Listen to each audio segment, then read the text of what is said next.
कभी भी प्यार करना तो छोड़ के मत जाए ना इनको, ना जी। छोड़ के जाने के बाद पागलों वाली हालत हो जाती है इसकी, जानती हो कैसे? किसनहिया लगावल कि बहुत बात नहीं खे, किसनहिया लगावल कि बहुत बात नहीं खे। क्या मुखिया जी ठीक है? आह नजरिया चुरावल बहुत बात हो कि नजरिया चुरावल बहुत बात हो कि ना कोनो हाथ ना बजरिया से होला, ना कोनो हाथ ना बजरिया से होला। उमरिया के रोग है नजरिया से होला, उमरिया के रोग नजरिया से होला। ना कोनो हाथ ना बजरिया से होला, ना कोनो हाथ ना बजरिया से होला। उमरिया के रोग है नजरिया से होला, उमरिया के रोग है नजरिया से होला। दिल तेरा दीवाना दीवाना, दिल तेरा दीवाना। नजर जो झूम के आए दिल झूम के आने लगा नशा, नजर जो झूम के आए दिल झूम के आने लगा नशा।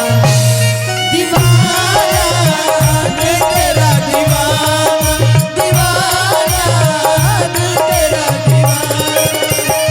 उमरिया के रोग है नजरिया से होला, उमरिया के रोग नजरिया से होला।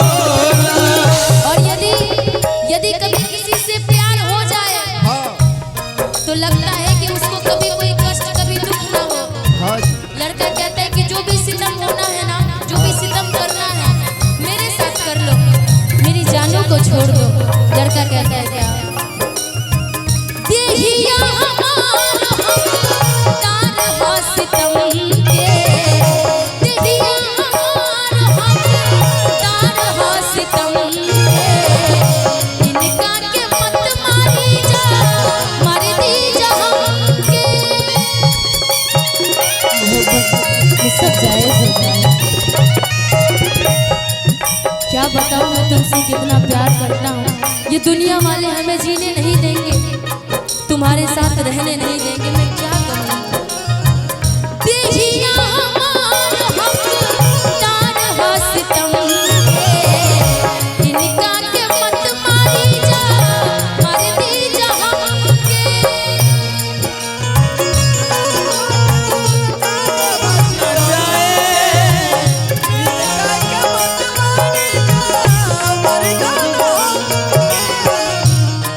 देहिया हमारा हकदार है सितम के, इनका के मत मारी जा, मारी दी जा हमसे। जानते हो क्यों? इश्क के इलाज ना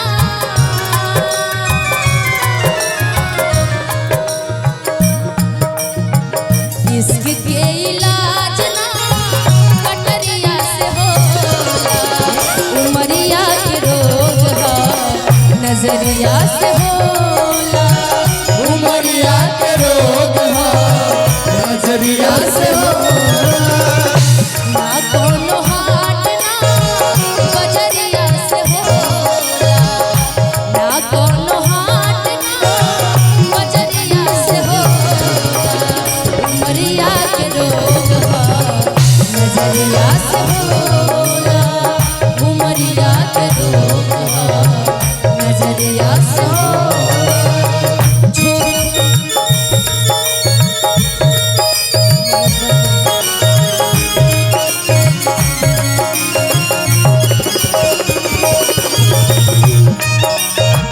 लड़कों की रास्ता है प्यार की कहानी है।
छोड़ेंगे ना हम तेरा साथ ओ साथी मरते दम तक। छोड़ेंगे ना हम तेरा साथ ओ साथी मरते दम तक। उमरिया के रोग हो नजरिया से होना, उमरिया के रोग तेरे इश्क में पागल हो गया दीवाना, तेरे इश्क में पागल हो गया दीवाना तेरा रे। कुछ होते होते हो गया अफसाना तेरा रे। कुछ होते होते हो गया अफसाना तेरा रे। तेरे इश्क में पागल हो गया दीवाना तेरा रे। कुछ होते होते हो गया अफसाना तेरा रे। माहिया इश्क में डूबी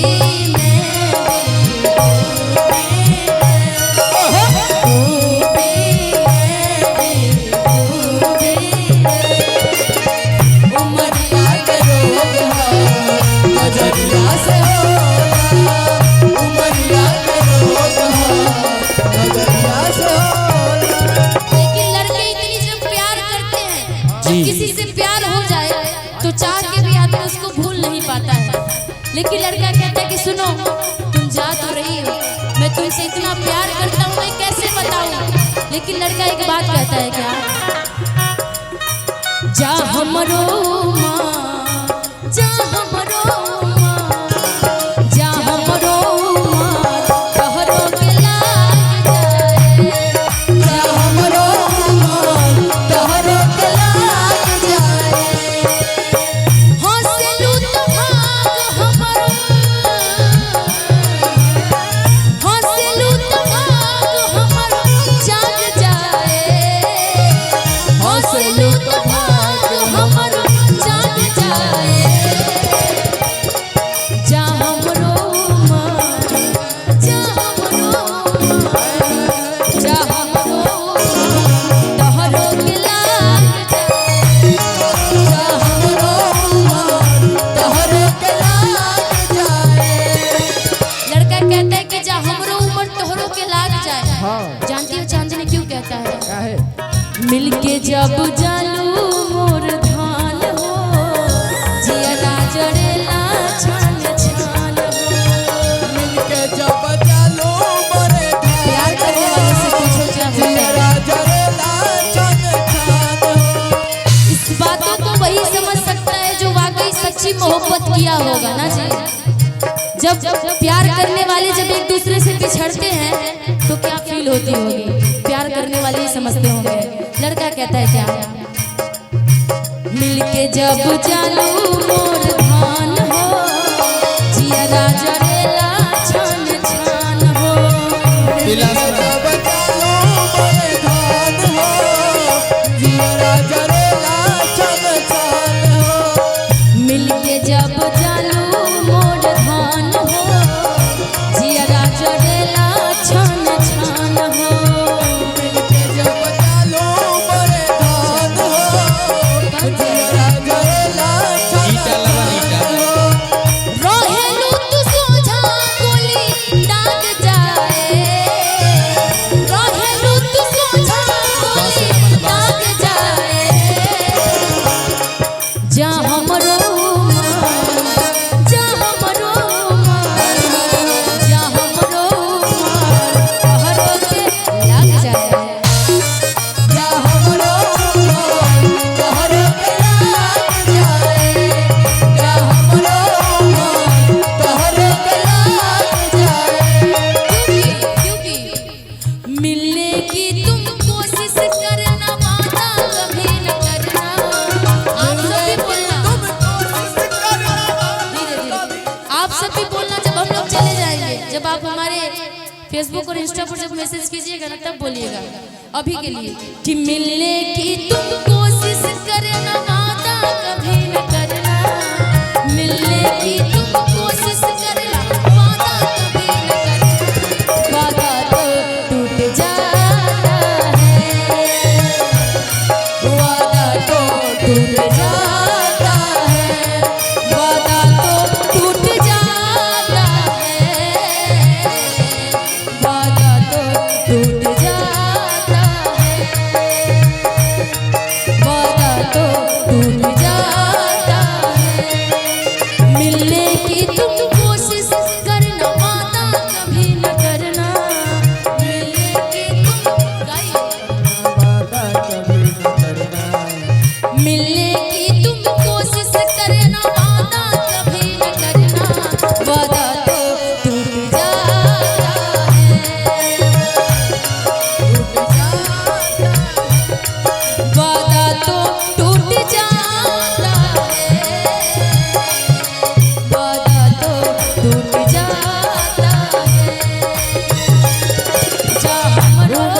कि उमरिया के रोग है कि नजरिया